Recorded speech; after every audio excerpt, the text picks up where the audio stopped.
ఆంధ్రప్రదేశ్ ప్రభుత్వం ఎన్నికల్లో ఇచ్చిన సూపర్ 6 హామీలను ఒక్కొక్కటిగా అమలు చేస్తోంది. ఈ క్రమంలో అనంతపురంలో భారీ వేడుక జరిగింది.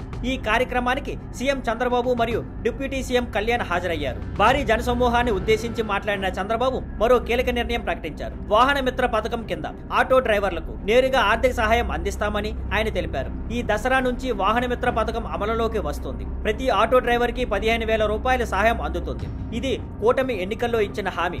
ఇప్పుడు దాన్ని అమలు చేస్తున్నాం అని బాబు స్పష్టం చేశారు. ఇటీవలే మహిళలకు ఉచిత ఆర్టీసీ బస్సు ప్రయాణం అందించే పథకం విజయవంతంగా అమలవుతోంది. అయితే ఈ పథకం కారణంగా తమ జీవనోపాధి దెబ్బతింటుందని ఆటో డ్రైవర్లు ఆందోళన వ్యక్తం చేశారు. ఈ అసంతృప్తిని తొలగించడానికి బాబు సమయోచితంగా వాహన మిత్ర పథకాన్ని ప్రకటించారు. ఒకవైపు మహిళలకు ఆర్టీసీ ఉచిత ప్రయాణం లబ్ధి అందిస్తుండగా మరోవైపు ఆటో డ్రైవర్లకు 15,000 ఆర్థిక సహాయం అందించడం ద్వారా సంతృప్తి పరిచారు.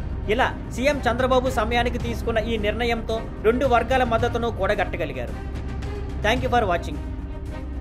Please like, share and subscribe.